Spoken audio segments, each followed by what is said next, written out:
ஃப்ரெண்ட்வுட்ஸ் மக்களுக்கு வணக்கம். இன்னைக்கு நம்மளோட ஷோல யாரை பத்தி பேச போறோம் அப்படின்னா, இதுக்கு முன்னாடி நாம இவரை பத்தி பேசினதே இல்லை. நிறைய சினிமா நடிகர் நடிகைகளை பத்தி பேசியிருக்கோம், காமெடியன்ஸ் பத்தி பேசியிருக்கோம். ஸோ அந்த வகையில இவரும் ஒரு பெஸ்ட் காமெடியன் அப்படின்னு சொல்லலாம். ஸோ சூர்யா பத்தி தான் இப்ப நாம பேச போறோம். அவரை பத்தின நிறைய இன்ட்ரெஸ்டிங்கான விஷயங்கள் எல்லாத்தையும் இப்ப நான் உங்ககிட்ட ஷேர் பண்ண போறேன். ஸோ நீங்க ஃபுல்லா தெரிஞ்சுக்கணும் அப்படின்னு நினைச்சீங்கன்னா வீடியோவை ஸ்கிப் பண்ணாம பாருங்க. ஸோ வாங்க ஷோக்குள்ள போலாம். சினிமா நடிகர் சூரி அப்படின்னு சொல்றதை விட பெஸ்ட் காமெடியன் சூரி இப்போ அப்படின்னு சொல்லலாம். இப்போ வந்து எல்லா பெண்களுக்குமே, எல்லா ஆண்களுக்கும், எல்லா குழந்தைகளுக்கும் பிடிச்ச ஒரு காமெடி நடிகர் யாரு அப்படின்னு கேட்டா சூரி தான் இருக்காரு. ஏன்னா எல்லாருமே பாத்தீங்கன்னா ஹீரோ ஆயிட்டாங்க. காமெடியனா ஸ்டார்ட் பண்ணி அதுக்கப்புறம் இப்ப ஹீரோவா ஒரு ரேஞ்சில வளம் வந்துட்டு இருக்காங்க. ஆனா சூரி பாத்தீங்கன்னா இப்ப வரைக்கும் நிறைய காமெடி ரோல்ஸ் பண்ணிட்டு இருக்காரு. ஆனா அவருமே இப்ப ஹீரோ ஆயிட்டாரு அப்படின்றதுதான் உண்மை. சோ அது எல்லாத்தையும் பத்தி தான் இப்ப நம்ம பேச போறோம். அவரு நிறைய படங்கள் நடிச்சிருந்தாலும் நம்ம எல்லாருக்குமே ரொம்பவே தெரிஞ்சது பாத்தீங்கன்னா வெண்ணிலா கபடி குழு படத்துல வரக்கூடிய அந்த பரோட்டா சீன். சோ ஃபர்ஸ்ட்ல இருந்து நான் ஃபர்ஸ்ட்ல இருந்து சாப்பிடுறேன் அப்படின்ற அந்த ஒரு சீன்ல தான் சூரி பிக்கப் ஆனாரு. அதுலதான் அவரோட மார்க்கெட் லெவல் ஏறிச்சு அப்படின்னு சொல்லலாம். அடுத்தடுத்த பட வாய்ப்புகளை வந்து அவருக்கு ரொம்ப வந்துகிட்டே இருந்துச்சு. ஏன் அப்படின்னா அந்த காலத்துலதான் பாத்தீங்கன்னா சந்தானம் வந்துட்டு ஹீரோவா மாறிட்டாரு. அதனால ஆள் இல்ல அப்படிங்கிற பட்சத்துல சூப்பரான ஒரு காமெடியை நமக்கு கிடைச்சிட்டாரு அப்படின்னு சொல்லி எந்த டைரக்டருமே அவரை விடுறதா இல்ல. சோ எல்லா பெரிய பெரிய ஹீரோக்கள் கூடயுமே அவர் வந்து நடிக்க ஆரம்பிச்சாரு. சோ இன்னைக்கு வரைக்கும் அவரோட நடிப்பு பயணத்தை ரொம்ப சூப்பரா வந்து கொண்டு போய்கிட்டு இருக்காரு. இதுக்கு நடுவுல இதுக்கு முன்னாடி வடிவேல் வந்து ரொம்பவே பிடிக்கும், அவருமே வந்து அடுத்து ஹீரோ ஆயிட்டாரு. விவேக் ரொம்ப பிடிக்கும், அவரும் ஹீரோ ஆயிட்டாரு. சந்தானம் ரொம்ப பிடிக்கும், அவரும் ஹீரோ ஆயிட்டாரு.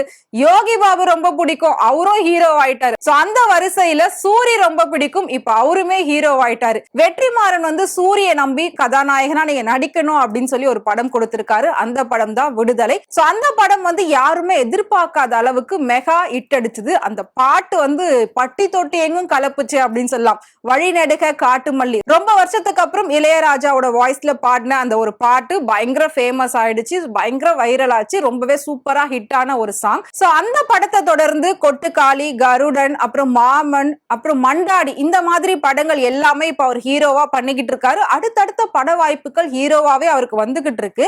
இதுக்கு நடுவுல பாத்தீங்கன்னா அந்த நான் சொன்ன மாதிரி மண்டாடி அப்படிங்கிற ஒரு படத்தோட ஒரு ஆடியோ லான்ச், அந்த படத்தோட வெளியீட்டு விழா வந்து நடந்துட்டு இருக்கு.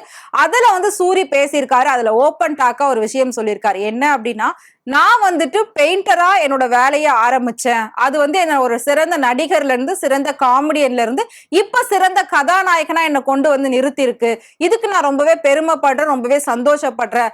சோ எந்த அளவுக்கு நான் கஷ்டப்பட்டனோ அந்த அளவுக்கு இன்னைக்கு நான் கடவுளோட அனுகிரகத்தினால நல்லாவே இருக்கேன் அப்படின்ற மாதிரி சொல்லியிருக்காரு. அது மட்டும் இல்லாம ஒரு பெயிண்டரா இருந்திருந்தா கூட நான் இவ்வளவு சம்பாதிச்சிருக்க மாட்டேன், ஒரு நார்மல் நடிகரா இருந்திருந்தா கூட நான் இவ்வளவு சம்பாதிச்சிருக்க மாட்டேன். என்னோட அளவுக்கு மீறி நான் பணங்கள் சம்பாதிச்சுட்டு சேர்த்துட்டேன். இதுக்கப்புறம் எனக்கு பணம் சம்பாதிக்கணும், சேர்க்கணும் அப்படிங்கிற எந்த ஒரு ஆசையும் கிடையாது. போதுமான அளவு எனக்கு வச்சுக்கிட்டு மீதியை நான் வந்து ஏழை எளிய மக்களுக்கு உதவி பண்ணணும் அப்படின்னு தான் நினைச்சிட்டு இருக்கேன். சோ இதுக்கப்புறம் வர படங்கள் எல்லாமே வந்து பாத்தீங்கன்னா பெஸ்டா இருந்தா மட்டும்தான் நான் அதை பண்ண போறேன். இதுக்கப்புறம் பணத்துக்காக எந்த கேரக்டர் கொடுத்தாலும் நடிக்கலாம் அப்படின்னு சொல்லி நான் இறங்க போறது கிடையாது. சோ எனக்கு வந்து ஸ்டோரி பெஸ்டா இருந்தா மட்டும்தான் நான் நடிக்க போறேன். அதுவும் எனக்கு தேவையானதை வச்சுட்டு மீதியை வந்து நான் இல்லாதவங்களுக்கு கொடுக்கறதுக்காக நான் இதுல இறங்க போறேன் அப்படின்ற மாதிரி சூப்பரான ஒரு விஷயம் ரொம்ப ஓப்பன் டாக்கா ஒரு ஸ்டேஜ்ல சொல்லியிருக்காரு. இந்த விஷயம் பலரையும் ஆச்சரியப்படுத்திருக்கு. சோ தனக்கு காமெடியனா ஒரு வாய்ப்பு கொடுத்த சுசீந்திரன் சாரும் சரி, கதாநாயகனா வாய்ப்பு கொடுத்த வெற்றிமாறன் சாரும் சரி, என்னோட லைஃப்ல இவங்க ரெண்டு பேருமே ரெண்டு கண்கள் மாதிரி, ரெண்டு கைகள் மாதிரி, அந்த அளவுக்கு என்னோட வாழ்க்கையில ரொம்ப முக்கியத்துவம் வாய்ந்தவங்க இவங்க ரெண்டு பேரும். நான் காமெடியனா உருவானதுக்கு ஒருத்தர் காரணம் அப்படின்னா, நான் கதாநாயகனா உருவானதுக்கு இன்னொருத்தர் காரணம். சோ இவங்க ரெண்டு பேரும் நான் மறக்க மாட்டேன் அப்படின்னுமே அவங்களுக்கு நன்றிகளை தெரிவிச்சிருக்காரு. சோ அடுத்ததா சூரியோட படம் மே 9th அப்போ மாமன் அப்படிங்கிற ஒரு படம் வந்து ரிலீஸ் ஆக போகுது. இந்த படத்துக்குமே வெற்றிமாறன் வந்து கைட் பண்ணிருக்காரு. அதாவது டைரக்டர் வேற ஒருத்தர், பட் இவர் வந்து கைட் பண்ணிருக்காரு.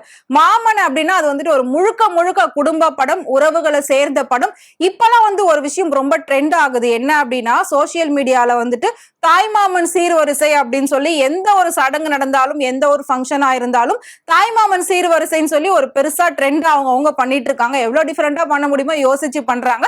ஏன்னா அந்த உறவுக்கு, அந்த பேருக்கு அவ்வளவு வேல்யூ உண்டு. சோ அதை வச்சுதான் இந்த படமே எடுத்திருக்காங்க. அப்படின்றப்போ இந்த படத்தோட எதிர்பார்ப்பு ரொம்பவே அதிக அளவுல இருக்கு அப்படின்னு சொல்லலாம். சோ சூப்பரா கதாநாயகனா வந்துகிட்டு இருக்கக்கூடிய சூரி நம்ம எல்லாரோட கண்ணுக்கு மாமனாவுமே தெரிய போறாரு. அதாவது ஒரு நல்ல உறவா தெரிய போறாரு.